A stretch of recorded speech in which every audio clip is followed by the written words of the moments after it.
Master Stewart reveals his heartbreaking diagnosis to Camilla Tominey. And the winner is GBNews Breakfast. And the winner is Nigel Farage. And thank you to you, our GB News viewers and listeners, for making us the People's Channel, Britain's news channel. Good afternoon, Britain. Your lunchtime update on the stories that matter across the UK. From breaking news and insightful analysis, inspiring stories and lively debates. You're comparing yourself to a former Prime Minister. Which is it? Stay informed, stay updated, stay entertained. I just don't know how anyone would not want to be there. Every weekday from midday. We are Good Afternoon Britain, only on GB News. Britain's news channel.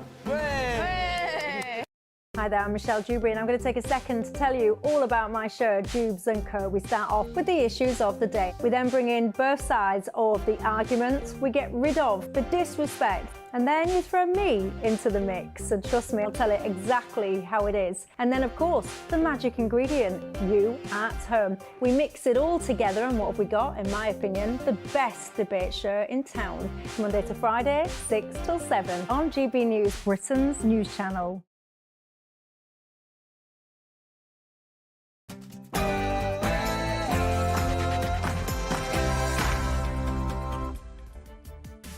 Good evening, I'm Tom Harwood bringing you State of the Nation. Tonight, we're now in the election week, the final furlong, if you will. But could we really be in for the lowest number of seats the Tories have ever won in the party's 200-year history, and the largest ever Labour majority? Reform UK hosted a Trump-style rally over the weekend with as many as 5,000 attendees. So will the ascendancy of Nigel Farage compare to that of Donald Trump? We'll also dive into Trump's newfound partial court immunity. The Labour Party has taken aim at the labyrinthine planning system with suggestions they could defy the NIMBYs and build on the Green Belt if elected. But could that really be the end of the housing crisis?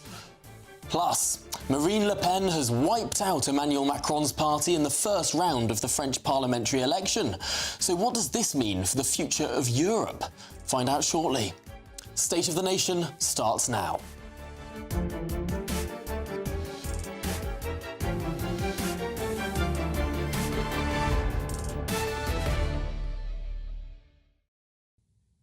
I'll also be joined by my panel in the studio, former Labour MP Stephen Pound and Associate Comment Editor at The Telegraph, Mutaz Ahmed. That's all coming up after your latest headlines with Polly Middlehurst.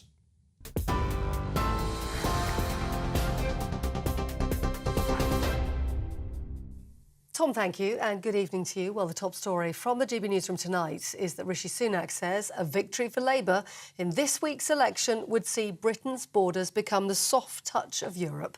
Campaigning in Oxfordshire today, the Prime Minister insisted that flights to Rwanda are an essential deterrent for illegal migrants coming to Britain and warned that other parties have failed to put forward credible alternatives. It is a deterrent. It's very simple. I don't think illegal migrants should get to stay in our country. They should be removed to a safe alternative. That is the only way to stop people coming in the first place. That's what you'll get if I'm your Prime Minister. A vote for anyone else just means that we are going to become the soft touch of Europe when it comes to illegal migration. We've had two debates head-to-head, and anyone who's watched them would have seen that Keir Starmer just simply can't answer the question.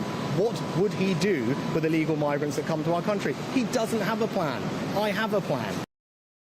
Rishi Sunak. Well, Sir Keir Starmer says he'll have to make tough choices to deal with a very difficult inheritance if he wins power on Thursday. The leader also said a clear mandate is needed to repair Britain's economy, and he warns apathy could lead to another 5 years of the Conservatives. The Shadow Paymaster General Jonathan Ashwood told GB News, though, a vote for Labour is a vote for change. There are lots of people who are still deciding. Lots of people still weighing up their options. But honestly, if you want to change this country, you've got to come out and vote Labour. Voting for any of the other parties helps Rishi Sunak get re-elected. So if you don't want to switch on GB News on Friday morning and hear that Rishi Sunak has been re-elected, if you don't want to wake up to that, vote Labour on Thursday. Meanwhile, the Liberal Democrats say they'll spend £444 million a year on supporting widows and bereaved children. The party said it would aim to double bereavement support payments, citing years of cuts under the Conservative government. Under current rules, those families who are eligible receive a lump sum of up to £3,500, followed by a monthly payment of up to £350 for 18 months. And just lastly, the tennis champion Emma Raducanu has beaten Mexico's Renata Zarazua in the first round at Wimbledon. The classic British tennis tournament opened up today, with reigning men's champion Alcaraz looking to retain his title. Andy Murray expected to decide sometime this evening or tomorrow morning whether or not he'll make a final singles appearance or whether he'll join his brother in the doubles. The two-time former champion has been in a race against time since struggling with a back problem. That's all from me. I'm back in an hour. See you then.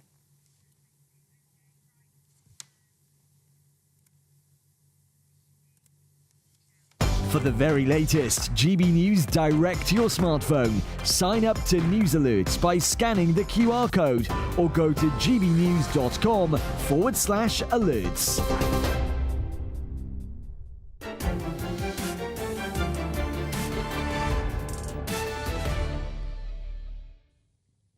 Welcome back to State of the Nation. I'm Tom Harwood. It was the 95th minute. All hope appeared to be lost. The country held its breath as England slogged on. From the 25th minute, the Three Lions were trailing Slovakia. By the time we reached the announcement that there would be 5 minutes of injury time, fans were already leaving the stadium. Yet, as if by magic, as if the pantheon of football gods were watching over, in the 95th minute, Jude Bellingham's bicycle kick goal propelled us into extra time. High drama. And what followed was, of course, political leaders sharing their verdict of the game.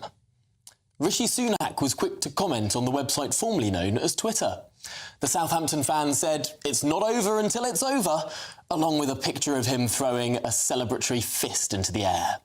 Meanwhile, Sir Keir Starmer's interpretation took a tightly different view. The Arsenal fan boldly told his following that it was never in doubt. An interesting contrast, perhaps. Perhaps not unentirely related to those two respective leaders. The Labour Party maintains its 20-point lead in the polls. A win for Keir Starmer would certainly be described as never in doubt. Meanwhile, for the Conservative Party, which does well to break past 20% in the polls at the moment, an "it's not over until it's over" attitude does seem apposite. Off the back of our Vote 2024 The Leaders interview with Rishi Sunak, GB News political editor Christopher Hope told this programme that the Prime Minister appeared to be a new man with a newfound energy, however, following his robust performance against Sir Keir in the Leaders debate. We've also seen this vigour from his attacks on Nigel Farage. What Nigel Farage said about Putin was completely wrong, right? And that kind of appeasement is so damaging. When my two daughters have to see and hear Reform people who campaign for Nigel Farage calling me an effing it hurts and it makes me angry, and I think he has some questions to answer. Gloves off. But is this newfound energy and character going to be enough for a 95th minute winner on the 4th of July? Personally, I wouldn't bet on it. Well, I'm joined now by the former Conservative Environment Secretary, George Eustice, to discuss the final moments, the last 5 minutes of this general election campaign. George, thanks for joining us. My goodness me, is this not the most peculiar election we've ever seen? The results could be the most dramatic in this country's parliamentary history, and yet the campaign has seemed, frankly, quite so dull. Yes, I think always people by this stage are sick of election campaigns, whichever one it is. You can look at newspaper coverage of the 1997 election, and even though in retrospect people talk about that as some sort of exciting time, at the time people said it was dull and boring and nobody was addressing the issue. So you can always say that about elections. But I think for this one it's been particularly difficult for the Conservative Party because they've gone into it on the ropes, 20 points behind in the polls, having already spent 2 years trying to sort of change those misfortunes and gets momentum behind the party, without success, taking a big gamble that an election would shake things up and close the gap, and there isn't much evidence of that happening to date. So I think it's very difficult for the party to fight this election, but all they can do, is get in the saddle every day, ride into battle and keep fighting, because, the one thing we do know in elections is there's losing and then there's losing badly, and there will be dozens and dozens of seats that are in contention, that are on a knife edge, where the result might be settled with just a few hundred votes. And we need Conservative activists in those seats to be out there fighting to win those seats right up to the line. Of course, the contention of people like Nigel Farage is, what's the difference between a Labour government with a majority of 100 or of 50 or of 200 or of 300? I mean, does it really? I mean, ultimately, we live in a system whereby if you win a vote in Parliament, it doesn't matter if you win it by 1 vote or by 100 votes. You've won that vote. Oh, well, I think it does matter, because if you look at governments that didn't have big majorities, look at them, the coalition government in 2010 to 2015, they had to be very sensitive to the views of Parliament and other MPs. Theresa May certainly did, because she had no majority, and that was obviously that was a bit too wearing, because Parliament had too much influence and used to hijack the agenda of government. But even Boris Johnson, there were times, when he had to, change tack a little bit, because he couldn't carry Parliament with him and couldn't carry his own side with him. So there is a difference. If you've got a massive majority of 200 plus, which some of these polls are projecting for Keir Starmer, he really hasn't got to bother about the opposition. He hasn't even got to bother about his own backbenchers. He can pretty much do what he likes based on the technocratic advice he might be getting from the civil service. And that could become quite quickly quite divorced from the demos, from the public and what they want to see. It could be. Although an argument in favour of the Labour Party, certainly the moderate side of the Labour Party, would be if there are lots and lots of Labour MPs, the leadership can ignore its more peculiar fringes. It can ignore what's known as the Socialist Campaign Group in Parliament.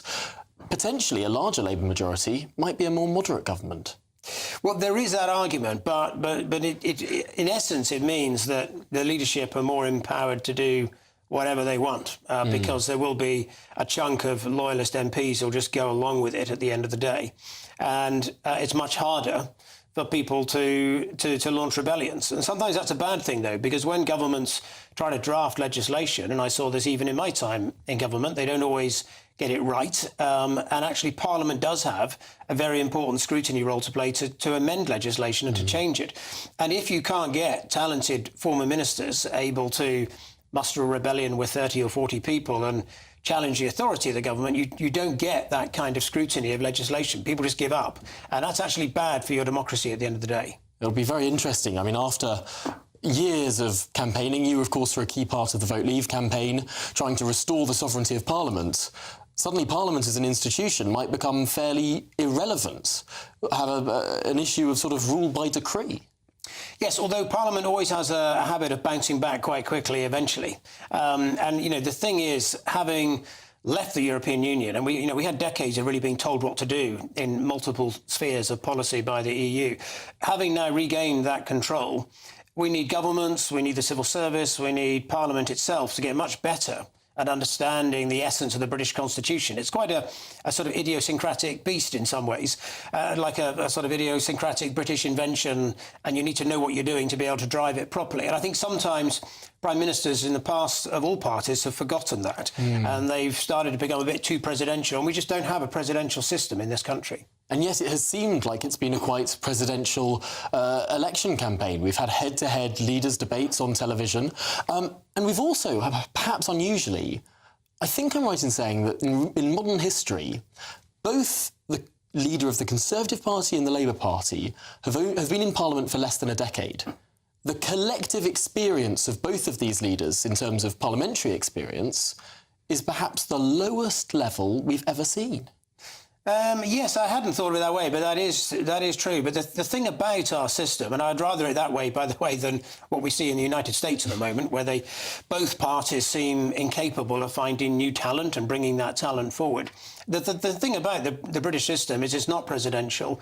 Prime ministers only exist for as long as they have confidence of Parliament and their own party in particular. And as soon as they lose that, they're out, and they're out pretty quickly. And we're quite brutal at being able to throw one prime minister out and put a new one in. And I think that is a better system ultimately than having, the system you got in the US where you've almost got political dynasties and families, the son of a former president runs and so on. It's not a very healthy system. And it's better, but it is also the case for someone like me who chose to stand down. Yes, I see these elections now and I see the same arguments coming around that I saw in 2005 and same sorts of things being argued about, same sorts of slogans being used. And I think it probably was ever thus. Well, you talk about hereditary systems. Of course, we are going to vote on the 4th of July, which seems perhaps apposite. It seems that since the Americans broke off from the British Empire, they've sort of been trying to claw back some of those traditions. George Eustice, thank you so much for joining us this evening.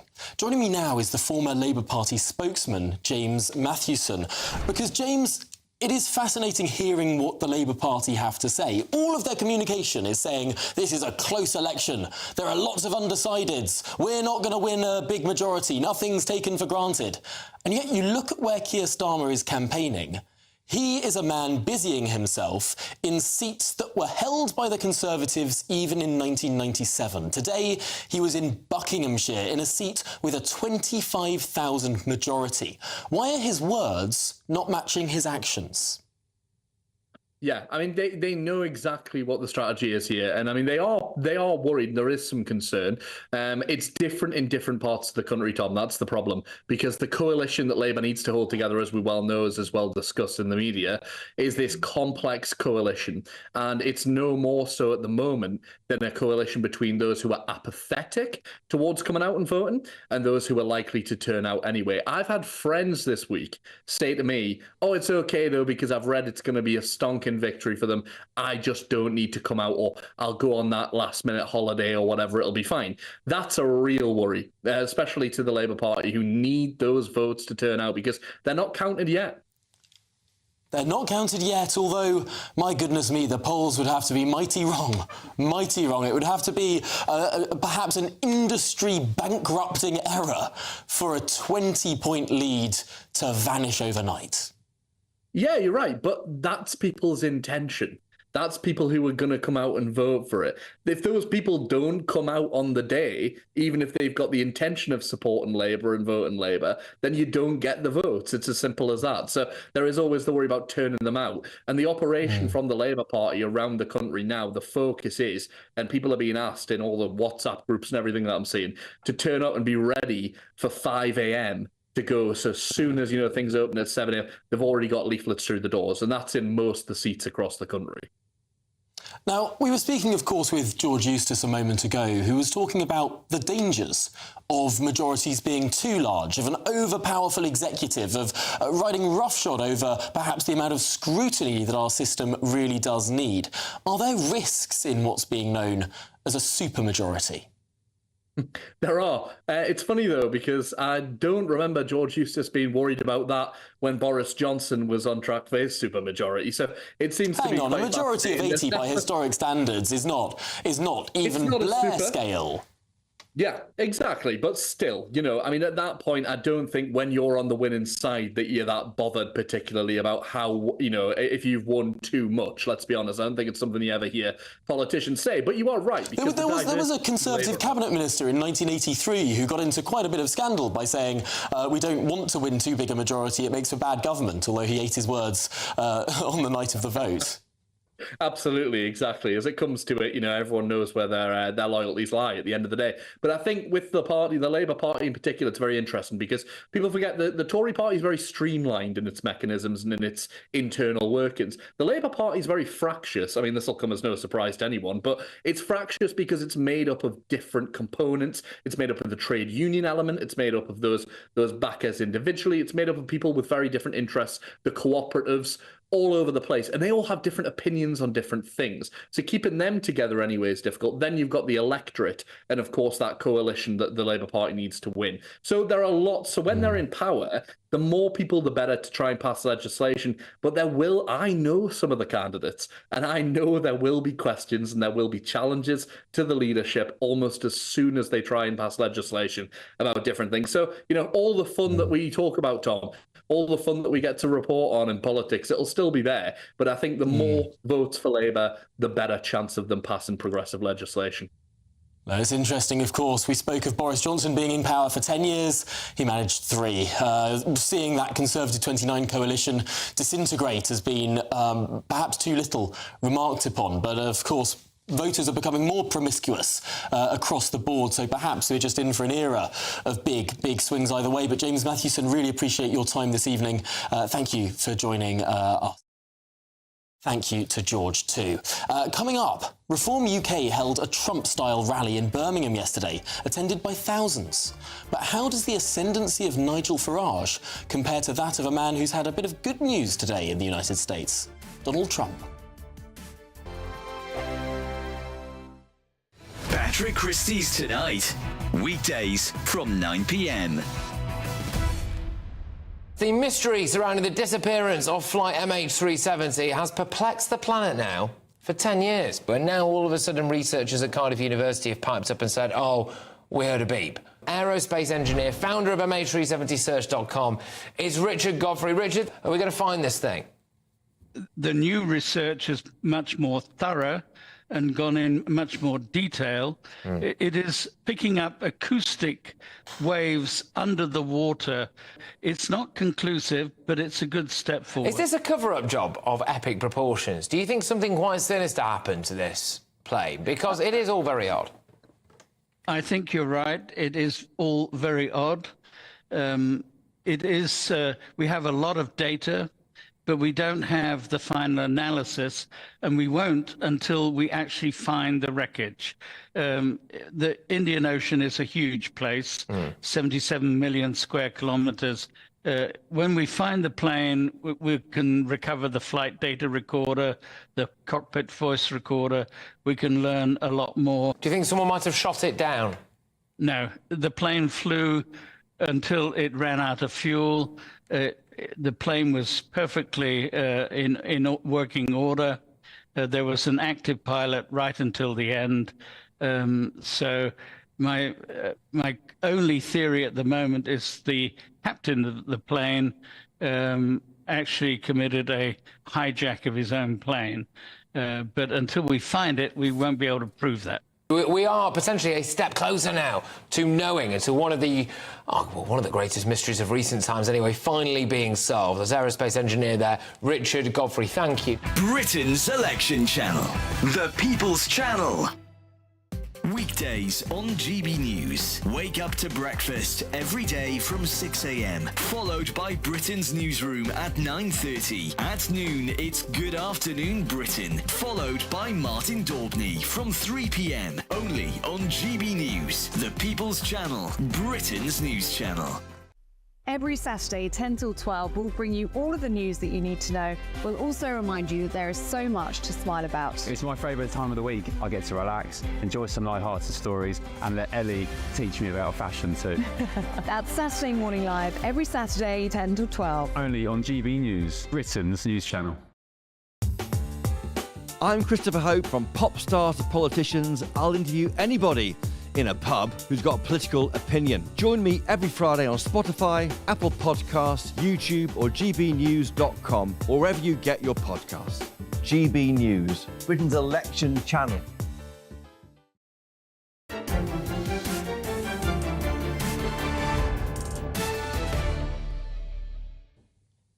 Welcome back to State of the Nation. It's 21 minutes past 8. Now, yesterday, the Reform Party held a pre-election rally in Birmingham with up to 5,000 supporters in attendance. In an event strangely reminiscent of one of Donald Trump's rallies across the pond, complete with pyrotechnics and cinematic music, the crowds heard from major Reform Party donor Zia Youssef, Anne Widdecombe, and, of course, the leader Nigel Farage. Here's what he had to say about what could come after Thursday's general election. that Starmer is going to win this election, but I believe this. What Thursday is about is the first step. It's the first major step that we take in an independent United Kingdom to turn this around.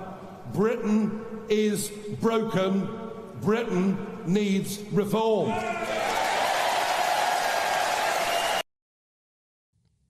Well, Reform's event comes as the US presidential race begins to heat up. Trump indeed held a rally in Virginia following the astonishing first US presidential TV debate. But let's get back to Blighty for the moment. I'm joined now by my panel, the former Labour MP Stephen Pound and the associate comment editor of The Telegraph, Mutaz Ahmed, as well as GB News reporter Adam Cherry. Because, Adam, you were there at the rally in Birmingham. What was it like?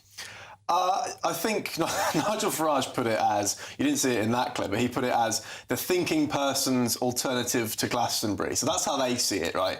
It was so loud. There were 5,000 people there. The music was deafening, right? A lot of energy, a lot of passion. So even some fireworks. Yeah, lots of fireworks, actually. Lots of fireworks. Very reminiscent of what they did in 2019 with the Brexit Party. I think the real story, actually, is, as you said, is this new kid on the block. This is Zia Youssef, who's a Reform Party donor. Not a candidate. Not a candidate, which I asked Nigel Farage about afterwards. I said, why is this guy not a candidate? He's got 20 minutes on the stage, which was actually longer than Anne Widdecombe and Richard Tice. The only person who got longer was obviously Nigel Farage himself, right? So they clearly think this guy is a rising star, and his speech was very powerful. It was well written, charismatic, and so on. They see him as a big player, whatever his role actually is, other than opening his wallet. He is clearly relevant to the future of the party, and it was interesting to see him wheeled out and given so much space. Interesting. I'm looking at the clips. Yeah. It's hard not to think this is an incredibly American style of campaign. It's all about boosting the base. It's all about that air war. And I suppose there's very little of the traditional British knocking on your neighbour's door. No, not a lot of that, no. Yeah, it's all politics as showbiz, politics as theatre. That's what Nigel Farage loves. That's his bread and butter. And he was obviously in his element last night. Whether that translates into what that means on Thursday, I'm not sure. I'm not going to make any predictions about that. But certainly everyone who was there was happy to be there, and they only had 3 days to organise it, and the place was packed. So that tells you something, I think. Interesting. Well, let's broaden this conversation out now. Stephen, you, of course, were a Labour MP for many years. You know the way that our democratic system works. I wish I did. It's not about, well, you won enough elections, but it's not about how many votes you get across the country. Yeah. That's what the air war provides. Yeah. What the ground war provides is getting the votes in the right places. Absolutely. Getting 20% flat across the board wins you no seats. Well, this is the conundrum that faces Reform. Reform could easily end up with 4 to 5 million votes. I'm not exaggerating that. And they could end up with half a dozen seats at the best. So they've got a real problem about that. And this is something the Liberals, and I don't want to give them credit, if they don't deserve it by and large, but, they hurl all their resources. Now, it can be quite brutal, because it means in certain places they don't even show up. And, don't forget, this presidential thing, Labour tried this in 1992. Do you remember Neil Kinnock in the Dons Valley Stadium? All right. We're all right. Yeah, it didn't exactly work all that well for us. But no. I keep thinking to myself, is there any other politician in the country today who could have a queue of people round the block like that? I can't think of anyone who does. And I hope it was as good as it sounds, but somebody said apparently there was a great picture of Putin descended at one sitting. No, that was a different rally. That was the night before, I believe. Yeah. So what's that all about? Yeah, well, that was a prank by these led by donkeys people who are known for this. Oh, it wasn't. Oh, yeah, no, it wasn't part of the official infrastructure. Mutaz, what do you make of it all? It does seem very American, and it could be. It could win a great number of votes, but frankly, it doesn't seem particularly targeted. It is American, and it has to be that way because they don't have these contact sheets that the other parties have created over decades, so they have to do this. Their voters have to be more energised than Labour and Tory voters because they're probably not going to get that knock on the door. Will it work? We'll find out on Thursday. But it's not easy to get 5,000 people in a room. right? Rishi Sunak struggles to get 100 employees in a room, and then he ends up with one mocking him. As does Starmer. Well, exactly, but there's something happening with reform. It's bigger than Nigel Farage. Zia Youssef was incredibly impressive, and he can tell the sort of... He can argue for cutting immigration without being accused of being racist, which is very important, right? He's the son of immigrants. And they know that as well. He's the son of immigrants. His parents worked in the NHS. You know, he's paid millions in taxes, employed hundreds of people. There's not much you can throw at him, and it shows you that actually behind the big man, behind Nigel Farage, there is some real talent there, and this is a party that's probably going to be relevant if the Tories don't get back into shape in 5 years' time, with people like Zia Youssef hopefully running. Yeah. We of course keep saying that this is quite American, but there is something else it reminds me of. Someone who held a lot of rallies in the run-up to the vote. People said it wasn't 1930s, sorry. People said it wasn't particularly targeted, and it was much mocked that this individual could get a lot of people to his rallies. But then he deprived Theresa May of her parliamentary majority. Of course, I'm talking about Jeremy Corbyn in 2017. He held big rallies. He did drive a similar level of enthusiasm. I think it's a very, very different constituency, very, very different. I mean, the people singing at Glastonbury, I mean, a great many of them were not on the electoral register, they weren't in time to vote anyway. It's very different sorts of people. What you've got here, these people who are turning up at the Farage rallies, are people who are registered voters and have voted in the past, and they're people who will continue to vote. And I think it is different. But I think the thing with Jeremy Corbyn, it was very, very different because the people saw quite quickly that this was the magic grandpa. You can have, broadband in your garden shed and all the promises under the sun. The thing with Farage, he's not made that mistake. He's painting with a very, very broad brush. And people are actually going for it at the moment. I mean, whether sunlight will be the best disinfectant and whether the scrutiny that he will come under in the next few weeks is going to make a difference, I don't know. I mean, scratch the surface of some of these reform policies. He's saying that an accounting change with regard to Bank of England debt could raise 30 billion to spend. I'm not sure how that... I mean, maybe this requires a bit more fine-tuning. Well, I'm not sure about the 30 billion.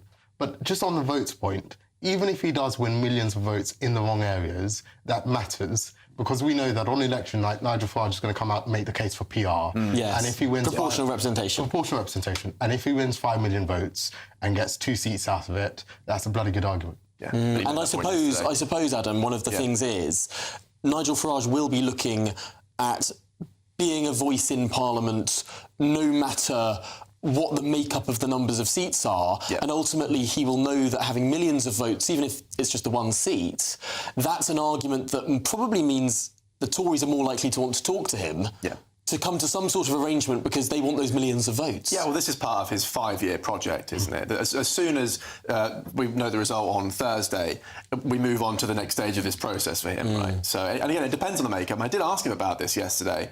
I said, are you going to work with an Ed Davey, who might be leader of the opposition? What does being a nuisance actually mean? He said he was going to be a nuisance if he's elected. What does that mean? A little bit coy on that, but I think we can assume that he'll be targeting those The one place where MPs join together is the tea room. You come to the House of Commons tea room, Labour at one end, the Tories at the other, the Liberals at DUP. Where's he going to sit? And how many Tories are actually looking down the barrel of a gun who scraped in this time are going to coalesce around this new kid on the block? Well, we're going to hop across the pond now and talk through some of the latest developments in the US with Hank Scheinkopf, who's the Democratic strategist, worked with the likes of Bill Clinton and Michael Bloomberg. Hank, thank you so much for joining us this evening. Firstly, what exactly has gone on with the Supreme Court today, offering Donald Trump some partial immunity over one of these court cases? What's going on is most Americans won't like it. They'll see the court interfering in ways that it shouldn't with the prosecutors. There are some of the really deep Trump-nicks will say how wonderful, but it's not good ultimately for the way the court system and the separation of powers is supposed to work. And yet what it does do, as far as I understand it, is send a lot of more work down to lower courts. They have to decide what was official presidential business and unofficial presidential business, and therefore delay a lot of these court attendances, delay a lot of these trials until after your presidential election. That's got to help Trump in his bid to be re-elected. We don't know, but there is something in the air that helps Donald Trump no matter what he does. The debate last week, the court decision this week, the rallies in the around the country for him. He's got something kind of magic that most of us have never seen. Yeah, he once said, if I could stand in the middle of Fifth Avenue and shoot somebody and people would still vote for me. And I think that is what we call over here a sort of Teflon level of politics. But what is exactly going on within the presidential race? Because there was a lot of talk, a lot of chatter about whether or not Biden gets swapped out after that extraordinary debate performance. And yet then what we saw was a rebounding rally and Obama rowing in behind Biden. Do you think he's going to continue to be the candidate? Well, look, in American politics, as opposed to across the pond where you have a more rational way of doing things sometimes, you just can't get rid of somebody. The last time an American president, remember, the most powerful person in the world, gave up the job voluntarily was in 1968. Richard Nixon was about to be arrested, so he had no choice. But Lyndon Johnson said, I will neither seek nor will I accept the nomination of my party for president of the United States. He walked away. Just don't do that. Look at American history. Woodrow Wilson couldn't function in the second term. Ronald Reagan probably had Alzheimer's throughout a second term. This is not a new phenomenon. So are people looking at, do they have more information they've ever had about the president? The answer is yes. Can he get back is the question you should ask, for example, from last week's debate, and the answer is likely no. Wow. So you think that as a result, perhaps, of what people saw in that debate, of the unedited Joe Biden, that he's going to lose this election? The good news for Joe Biden is that he's running against Donald Trump, with whom truth oftentimes takes a pass. The bad news for Joe Biden is that he's running against himself in that debate. That's a pretty profound thing to say. Hank Scheinkopf, really appreciate your time, your expertise this evening. Thank you very much for joining us here on State of the Nation. Now, coming up, Britain's Kafka-esque planning system keeps me up at night, but will Sir Keir Starmer and Rachel Reeves, their pledge to reshape the Greenbelt, will it make a blind bit of difference? That next. Good evening. Here's your latest GB News weather forecast brought to you by the Met Office. Looking ahead to tomorrow, and there will be some showery rain around, but also some bright sunny spells. But first thing, for some, it is going to be a bit cloudy and a bit damp because of a frontal system that has already pushed its way in from the northwest and is currently making its way southeastwards as we go overnight. So eastern, southern parts of England likely to have quite a bit of cloud and some drizzly rain as we go through the night and head towards dawn tomorrow. Elsewhere, some clear spells mixed in, a few showers possible, but temperatures really aren't going to drop a huge amount, particularly in the east and southeast where we have that thicker cloud. It is going to be a pretty mild start to the day tomorrow. But like I said, a cloudy, damp, drizzly start here. Further north, a bit of a brighter start, particularly across eastern parts of Scotland. A good deal of sunshine early on here. Further west, we will see some showery rain pushing its way in, and that's going to turn a bit more persistent, a bit more widespread as we go through the day. Across Northern Ireland, much of northern England, through the morning, it's looking mostly dry, some bright sunny spells. Watch out for a few showers across parts of Wales, perhaps northwest England, and then a real west-east split across much of central southern England with that cloud and that drizzly rain I mentioned across eastern parts. Most of that, though, will clear away as we go through the day, and so it is going to turn a little bit drier and brighter here. Further north, a slightly different story. Yes, there will be some sunny breaks around, but I am expecting some showery rain to push its way in across parts of Scotland, northern England and Northern Ireland, and some of this could be on the heavy side. Temperatures around average for the time of year, just about scraping into the low 20s towards the south. Wednesday looks like a pretty wet day for many of us. The rain may not be especially heavy, but it's going to be fairly widespread. Most places likely to see some wet weather at times, could even be some low clouds, some hill fog and some strong blustery winds to watch out for as well. For many, Thursday looks like it will be a brighter day, but could be quite windy for some of us before more rain on Friday. Bye-bye. On election night, we are throwing a party. The GB News Election Night Watch Party will be live from Essex and you are all invited. On air from 10 o'clock, we'll have familiar faces from across the channel, entertainment and lots more stuff as we keep our eye on all the results as they come flying in. If you want to join our live Election Night Watch Party audience, scan the QR code on screen or go to gbnews.com/election party. I'm Patrick Christie's. Every weeknight from 9, I bring you 2 hours of unmissable, explosive debate and headline-grabbing interviews. What impact has that had? We got death threats and the bomb threat and so on. As time passes, she could have said stump. You made my argument for me. My guest and I tackle the issues that really matter with a sharp take on every story. Went everywhere. Something practical could be done. Or I can become something different. Patrick Christie's tonight from 9 p.m. only on GB News, Britain's news channel.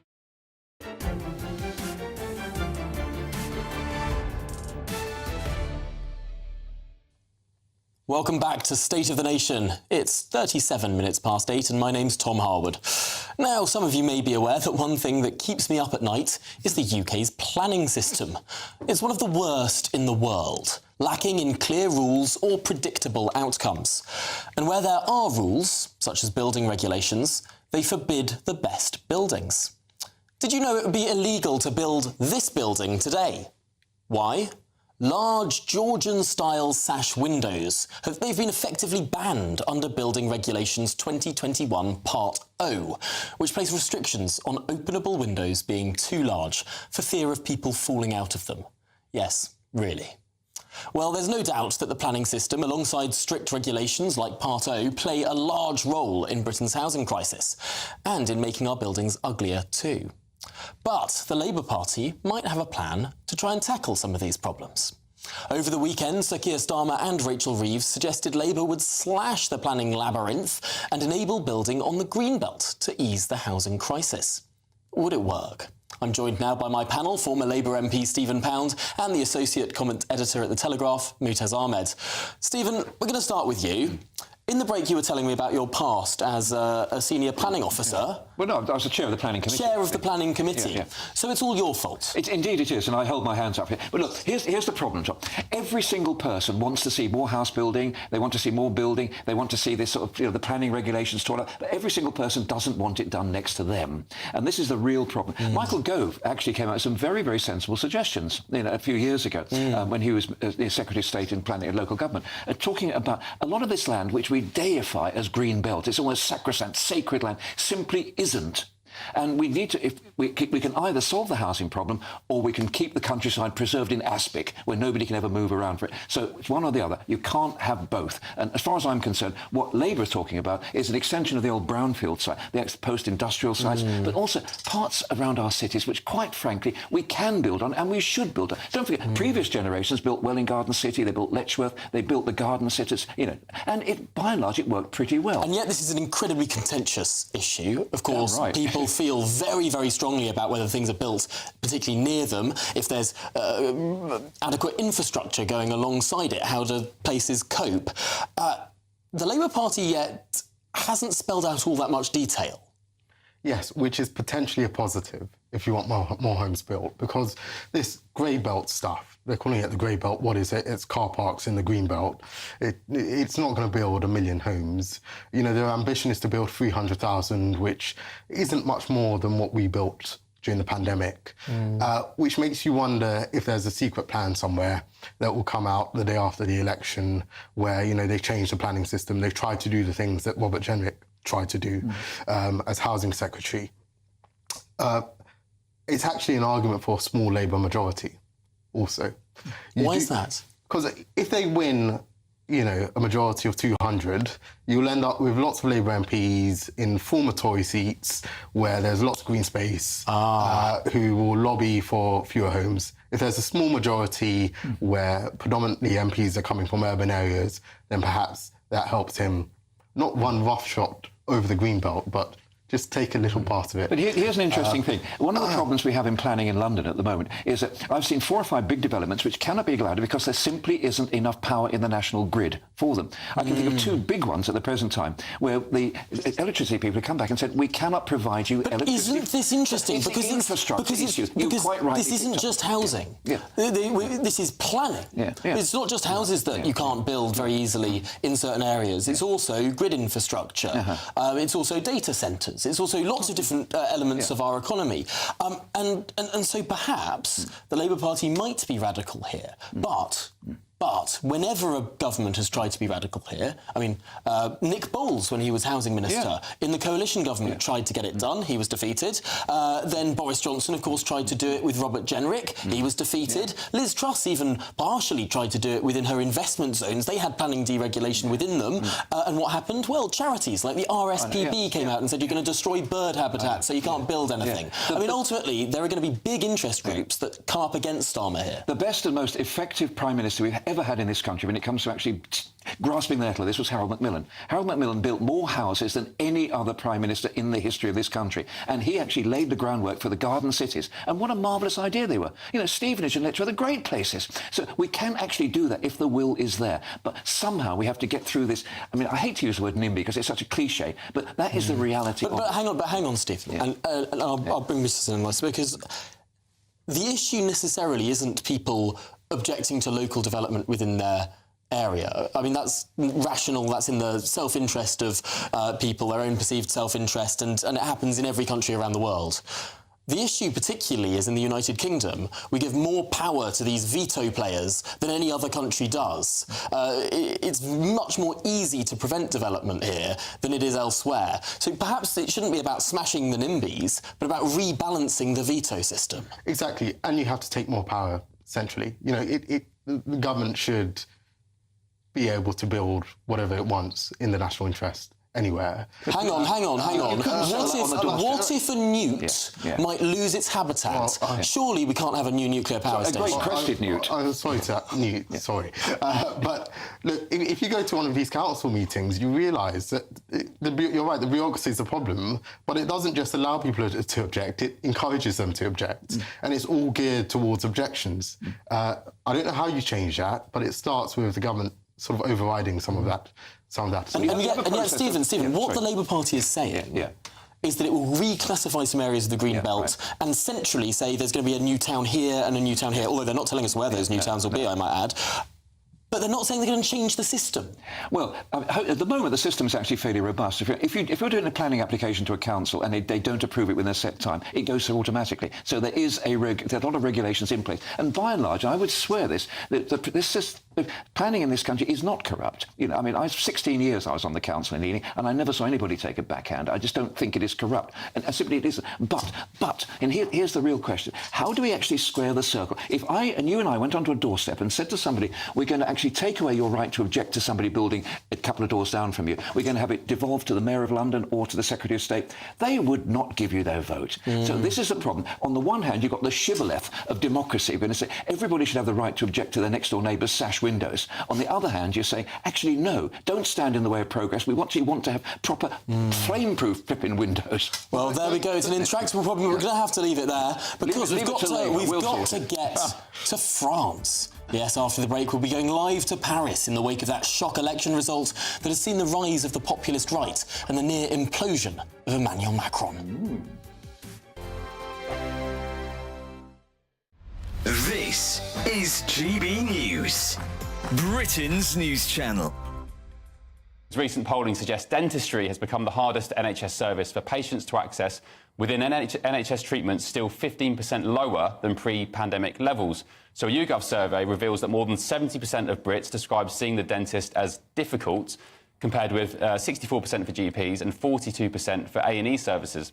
One British man, get this, he even took to flying 10,000 miles for dental care, saying the extra time and money spent was far less hassle than trying to get an appointment on the NHS. I mean, it's a sad state of affairs.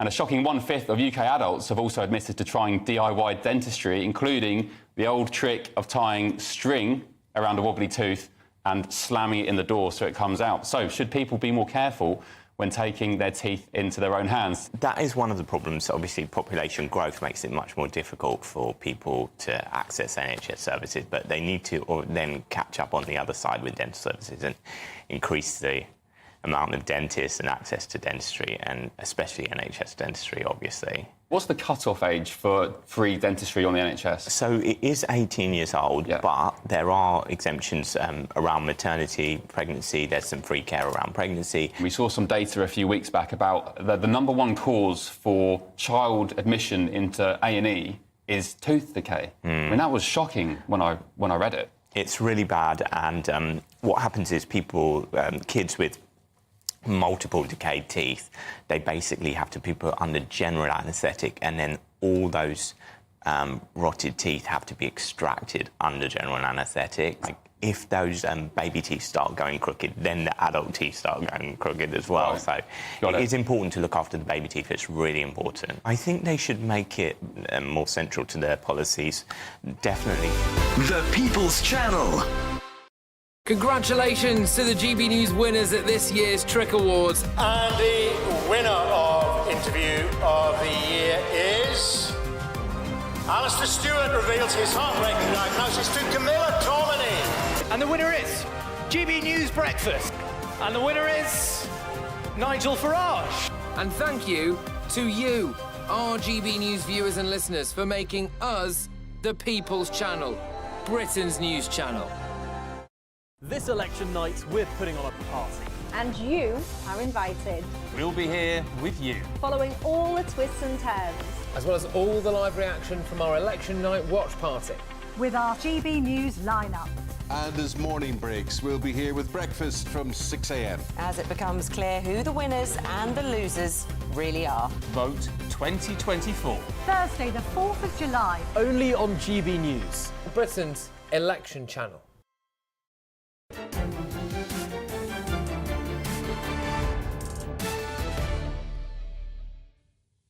Welcome back to State of the Nation at 47 minutes past 8. Now, in the first round of the snap parliamentary elections in France, Marine Le Pen's populist National Rally Party made a big gain, winning 33.4% of the vote. In the highest turnout in a parliamentary election since 1997, the left-wing coalition New Popular Front came second with 30%, and Emmanuel Macron's centrist Together Alliance came third on 21%. Well, following the results, President Macron and the other left-wing leaders have urged for tactical voting in the second round of voting that starts on July the 7th to prevent National Rally from gaining an outright majority and the Prime Ministership. So what does that mean for the future of European politics? Well, joining me live from Paris is the journalist at The Times, David Chazan. And David, thank you so much for joining us. Firstly, tell us what this means for France. Of course, this doesn't threaten Emmanuel Macron's position as president, but it might make him fairly impotent. Yes, that's right, because regardless of who wins the election and forms the next government, President Macron can stay in office until 2027. He would retain control over foreign policy and defence, but domestic policy would go to the government. Now, it looks at the moment like the populist right, the National Rally, are set to form the next government, and the Prime Minister presumably would be Marine Le Pen's protégé, Jordan Bardella. Now, how does... He is the candidate. However, the National Rally... Sorry, carry on. No, sorry, I think there's a bit of a delay on the line, but I did want to ask, how on earth do we get from around 33% of the vote to then forming a majority in the Parliament? Because, of course, the system is 2 rounds. You need to win over 50% of the vote in the second round to win a seat. It's a big jump to go from 33 to 50. Yeah, it is a big jump, and it's unclear that the National Rally will be able to do it. They're trying to persuade Conservatives from the Republicans Party, the traditional mainstream centre-right, equivalent to the Tories, more or less, to team up with them and help them win an absolute majority. Whether that will work or not is unclear. But the other possibility is that the National Rally could form a minority government. Now, they've indicated that they'll be unwilling to do that because a minority government could easily be toppled by a vote of no confidence if the other parties banded together. But the National Rally may change their minds when push comes to shove. This will be their first chance at forming a government, and the first time that France has had a government of this political colour, call it hard right, populist right, whichever label you want to give it, since the Second World War. So this is a huge change in French politics. And yet, what people from the National Rally say is that this is no longer the same party that was led by Marine Le Pen's father. It's no longer even called the National Front. It's now the National Rally. To what extent has this party moderated? Well, Marine Le Pen spent the last 13 years toning down its rhetoric, softening its policies, making it into a party that's palatable not just to extreme voters on the fringes, but middle-of-the-road voters as well. So she's changed it from what was essentially a protest movement under her father, Jean-Marie, who was a Holocaust denier, several times convicted of racist hate speech. And so the party has really changed its tone. However, critics argue that under the new image, the cuddlier look that she has given the party remain policies that are deeply Eurosceptical. Marine Le Pen herself has a history of sympathy for Vladimir Putin, opposition to NATO, and critics say all that is still there. But Marine Le Pen herself rejects the label of far right, which she's often given in France, and says this is completely different. And if you look at some of the people who are now voting for her, you're getting people who formerly voted for the centre-right, but also working class voters who would traditionally have voted socialist or even communist, who now feel that the left has let them down, and people who just think, look, France has tried the left, they've tried the right, they've tried the centre with Emmanuel Macron. Why not try another big party that's never had a shot at government? Well, goodness me, we have a fascinating second round to see if they can keep that momentum up and actually what it means for Europe afterwards. But David Chazan, thank you so much for joining us. Journalist at The Times, of course, speaking live from Paris. Well, that's it from me this evening. Up next is Ben Leo covering for Patrick Christie's. And Ben, what's coming up on the show? Hello, Tom. Cracking show. Thank you. Lots to come in the next 2 hours, not least a big migrant exclusive at the top of the 10-hour involving none other than our friends Care for Calais. Also, Kelvin Mackenzie on the show, former Lib Dem MP and party chair Mark Oaten. And did you see the shenanigans at Glastonbury over the weekend? We're going to get stuck into that. All to come. Goodness me, sounds like a huge show. Looking forward to it. But all it remains for me to do is to say thank you for sticking with us through our election and indeed the election across the channel too. It seems like we're having election fever here and we're having it all week too. Do stay with us on GB News. I'll be back with you tomorrow at 8 p.m. But next, it's the weather. And by the way, it's sunny in Somerset. A brighter outlook with Box Solar, sponsors of weather on GB News. Good evening. Here's your latest GB News weather forecast brought to you by the Met Office. Looking ahead to tomorrow, and there will be some showery rain around, but also some bright sunny spells. But first thing for some, it is going to be a bit cloudy and a bit damp because of a frontal system that has already pushed its way in from the northwest and is currently making its way southeastwards as we go overnight. So eastern, southern parts of England likely to have quite a bit of cloud and some drizzly rain as we go through the night and head towards dawn tomorrow. Elsewhere, some clear spells mixed in, a few showers possible, but temperatures really aren't going to drop a huge amount, particularly in the east and southeast where we have that thicker cloud. It is going to be a pretty mild start to the day tomorrow. But